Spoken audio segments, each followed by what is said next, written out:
The stock is SOFI Technology. Okay, the reason why SOFI has moved from where it was to where it is because it is much more of a service provider stock, it's fintech, than it is a lender these days. But I do think it needs to digest.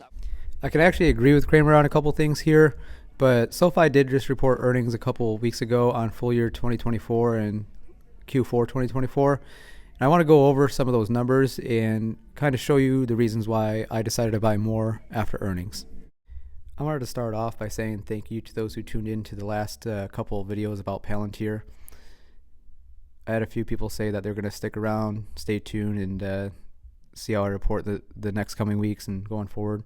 I appreciate that. That takes time out of your day, not only to watch, but to also leave a comment. I appreciate that again. SoFi just reported earnings a couple weeks ago for full year 2024 and the last quarter 2024. And so some highlights out of that that stood out to me and kind of made me make the decision to buy more is they had a 26% growth in net revenue. Not quite the 30% I would like. If you guys know me and Palantir, we all love that 30%. But one thing that they did reach is their membership grew over 30%. They're at 34% year over year growth. And they expect to grow 10 times more they have grown 10 times over the past 5 years. Okay, so they are seeing rapid growth in their membership, and now they're expanding their portfolio for those members. Okay, so they're not only gaining new members, but they're offering more products, and we'll dig into that soon. A couple others that stood out to me here, is it's their 5th straight quarter of profitability. Okay, so they did it for one full year and another quarter. And so that shows that something's working there. Okay, and something's on the up and up. If you think it's overpriced, you think it's overpriced. But I'm just saying some of the things that stood out to me. And then when we're looking at, I have pulled up right here, their financial services productivity loop. And it tells us all the different things that they offer for their clients. And so you'll see in the darker areas personal loans, which they just got heavy funding to offer personal loans. And so we should expect that to go up quite a bit, as well as student loans and home loans. And so what I mean by it going up is the interest that they're making off of these loans and obviously leading into income. And so them offering these new types of products that they weren't offering before, it's just opening more avenues for more growth.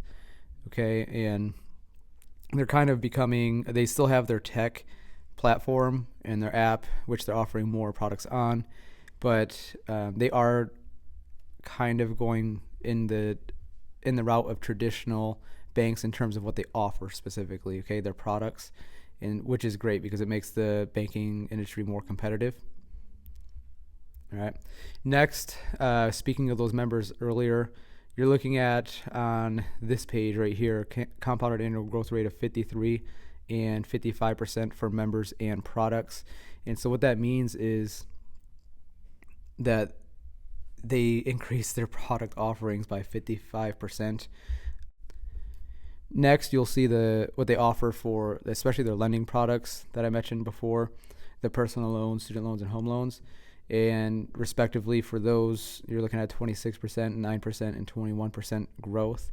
Not the most outstanding numbers, especially with student loans, but being a holder, I'm not really concerned with student loans. There's so much outside drama going on with that, but there's also a lot of big guys in that space.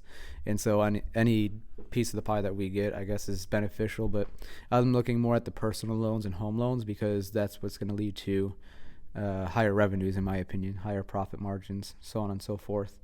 So be on the lookout for more personal loans and home loans being put out. You'll see here the chart from the last 4 years. They got a steady increase, but because the products that they're offering is going up so well, I think you're going to see a narrowing between the financial services product and lending products over the next couple of years once they get comfortable with these offers.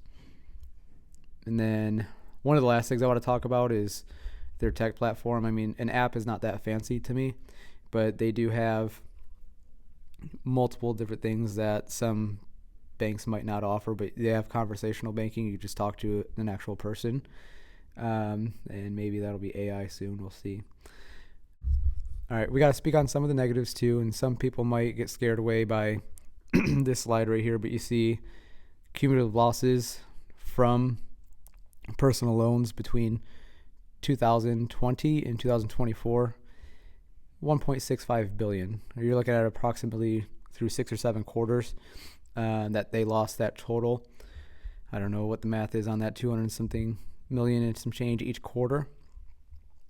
And so, again, I'm not too worried about that because of them getting that lump sum to be able to loan out and the expected growth over the next couple of years. I just think between having more members join and offering higher interest rates, whatever it may be, or offering products to customers who demand higher interest rates, of course, but then you're kind of getting in the weeds there. I think you're going to see a little bit of growth there and come out of that loss over the next couple of years. Again, another what some people might see as a negative is I spoke on the revenue earlier being below 30%, but it actually dropped from the year prior from 35 to 26%, which is quite the drop. But they still grew at 26% over what they have already done. So if I see another drop, especially this deep, like if it subtracts another 9%, geez Louise, what's that, 17? I could be out, but I just don't expect that to happen. So we'll see how that works. And then you're going to see, though, on the same page, their adjusted earnings per share, boom, 2024, positive, 15 cents. Okay, so something's working. It's just they're not growing as fast as some people might want them to. And to instill some confidence in that 26% and the fear of going well below that, on the low end, they're guiding for 23% net revenue growth with a high end of 26. What scares me more than anything is that the high is 26 and not a little higher. I mean, 28 to 30, I would like to see for my investment personally, but they expect the low net income to be 285 million to the high of 305 million. And I believe, this is for the full year. Okay. But as it pertains to quarter one guidance, they're expecting 725 million to 745 million. And so that represents a 25 to 28% increase in adjusted net revenue for the quarter over quarter. And one of the last notes here on this page is that they expect 2.8 million or 28% growth in members this year, which would be impressive. I would like to see that. But honestly, 2.8 million in the grand scheme of things is not a lot of people when you're considering a company like this. I think they could do well more than that. I mean, I'm way optimistic about that, but I think they could probably do double that this year. But is it likely to happen? Maybe not so much. So overall, my decision to buy SOFI was not so much for how it performed in the past, but how I expected it to perform in the future. And so, especially in the next 1 to 2 years, I don't plan on holding it as long as Palantir. Palantir, I believe, is one of those generational companies, but I did buy in pretty cheap with SOFI. I forget my average. It's either like 7 or 8. I'll try to post it if I am able to find it here. But let me know what you think. And I mean, are you holding SOFI, or did you sell it, or are you planning on buying it? You let me know. But again, this is not financial advice, but I also want to know what you think about this company because I'm fairly new into it. I only invested 3 months ago maybe, but I invested quite a bit, and so I want to hear your opinion on this and what you think.